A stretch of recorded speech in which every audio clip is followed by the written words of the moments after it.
Boardroom, Chapter 37, 140 BC, Iron. Looks like the takeover is complete. Yeah, I can't believe it. Alexander was such a bright star on the world stage. I can't believe he only lasted 10 years. His four generals were all so inept. Everything he fought for and conquered went down the drain, just like that. Junior snapped his fingers rather loudly, startling the old man seated across from him. Seems like the brightest stars burned themselves out the quickest, Pop said. The two had just finished a big meal and were sipping their after-dinner drinks. Junior preferred Cabernet, while Pop's always had Earl Grey. Both picked at the remains of their strawberry shortcake. Both stared out at the starry night sky, which contained the blue orb of which they now spoke. Junior took a long sip of wine and said, "Why is that? The brightest stars run out of energy. They burn up very quickly." "But why? Alexander had everything. He was going to unite the world and make it a better place, and it does need to get better." "You are right there, Junior," Pop said. "Couldn't get any worse." "Well, in Noah's time, okay, Sodom and Gomorrah, it was worse. Then you nearly wiped out everything, everyone." "Junior." "Sorry, they nearly wiped themselves out." This was old ground, and the two had not yet seen eye to eye as to whose fault the flood was. But Junior was giving some ground on the issue, albeit grudgingly. "I gave them every opportunity to follow the truth. I would have saved Sodom for 5 faithful souls. I would have saved the antediluvian world for 30.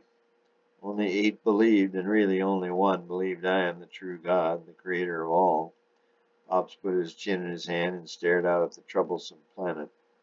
The two, Pops in his black suit with gray shirt and red and gray striped tie, and Junior in his off-white suit with pale yellow shirt and yellow and blue print tie, slowly got up as if on cue, and strolled out onto the massive patio to get a better look at the planet. Each had the power to zoom in and out so they could observe anything they chose. Initially both stared out at the magnificent garden before them. The Garden of Eden had lost none of its luster, save for one tree.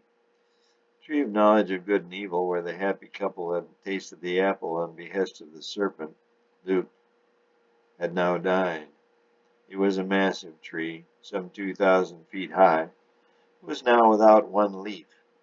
In 2348 BC, when Pops realized man was about to self-destruct, and with only one believer in truth remaining on his beloved planet, he chose to wash the old earth clean and start over. But Spirit would not let him destroy Eden. It was her masterpiece of art and style. Finally, with Junior's help, Pops agreed to preserve Eden and move the entire garden, some 1,500 miles square, to one of Neptune's moons, which was now called Eden. From this vantage point all could be observed. Evil Inc., stationed on Jupiter, and Good Course, stationed on Saturn, could also be monitored by the three. "How's it ever going to get any better down there? I thought Alexander might be the one to turn things. I think down deep he believed in you," Junior said to his father. "Well, he did believe in a supreme god, Zeus," Pop said. "Maybe he could have been turned. Spirit does wonders with purple." "She does that," Pops confirmed. "Well, you see, that is the problem. If you give someone enough power to change the world, they begin to assume they are the reason. They begin to consider themselves gods. They think they became creators. They think they create things, and eventually they think they're responsible for creating everything. They become enamored, not with their goal of making things better, but with themselves," Pops explained.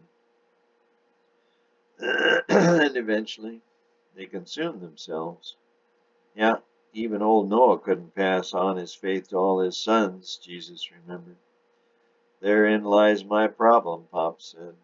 "That is, in order to maintain a universe of love and having beings you can think and enjoy its magnificent wonders, we all have to be on the same page.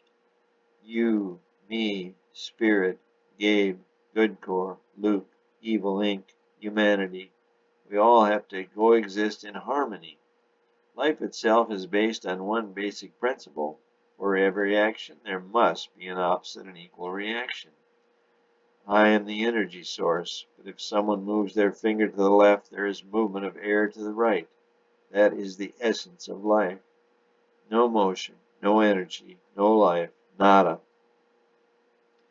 Bob scraped one palm quickly over the other to embellish his point. So why can't man accept the fact that there is an intelligent energy source and you as it? You've demonstrated it to him time and time and time again. Why can't they see that by themselves they cannot exist? How can they, as diminutive as they are, think that one or even all of them collectively could sustain themselves, much less the massive, limitless universe that stares them in the face each and every night? Junior said, sensing his father's frustration more and more with each passing day. Bells and the boys have such superior knowledge, and yet if they convince humanity that humans are self-sustaining, this universe will crumble into nothingness, Junior continued. It takes your energy, your power to sustain us all, but of course only you can understand you. Precisely. So how is this going to play out, Junior said. Once there is no one left that believes in you, will you just obliterate the earth and start over? Maybe just leave things as they are? After he said it, Junior realized the implications of such an approach and continued. It wouldn't look too good, would it? Pop shook his head. You could just create animal-like beings from now on. They would always believe and follow you, Junior said. Pop stared ahead. We got all the angels who would think of you as unfair. Pop shook his head again, this time up and down. Junior went on. Why can't everyone be happy? Pop shrugged his shoulders. I guess you instill them with that sense of pride, but they abuse it. They try to be something they are not, and chaos ensues. Pop shook his head in the affirmative again. So the solution is to convince them that they are in the wrong and have them be themselves. Pops again shook his head up and down. Junior continued his one-sided conversation, or dissertation, if you will. There has been damage to our universe, even death, and with the action-reaction law necessary for the function of the universe, there must be good reactions to all of the bad reactions going on down there on the earth. Pops nodded. So, the damage must be repaired, Junior said. Pops nodded again. Bad thoughts with good ones, bad activities with good ones, people with caring, nurturing, and healing replacing the evil and dead people, Junior said. Pops shook his head from side to side this time. If not, then what? People and angels repent of bad thoughts, replace good labor for bad, heal one another, and die for one another? Junior thought a bit. His train of thought had become a bit jumbled. But he believed the reaction theory was true. He just wasn't sure what would be required to repair the 4,000 years of damage to the universe that they were witness to on the little blue planet. And to their dismay, the wound kept getting deeper and deeper each and every day. Evil Inc. never took a day off, nor could they. But to repair the damage, man would have to die. That would be the only reaction to a bad life. He's not capable of a good life, so he would have to die. He would have to pay. And all the Evil Inc. angels also. Wasn't Noah perfect? He could carry on by himself. Pop scowled. I guess not. That didn't work. You tried that. And this is what we got, Junior sighed. Well, I guess somebody, they all are going to have to die to balance this equation. Evil Inc. and those humans that don't acknowledge the truth of the equation. The truth of you will never change their mind and not want to exist anyway with you in charge. If you are not in charge, nothing will exist. Gabe and Goodcore and the small contingent of humans that do believe in the equation, in you, will want to continue to exist in your universe. In order for that to happen, they will have to die, or at least part of them will. Maybe one could die for one another, and at last you could have half of Goodcore and half of humanity preserved. But of course that's not fair either.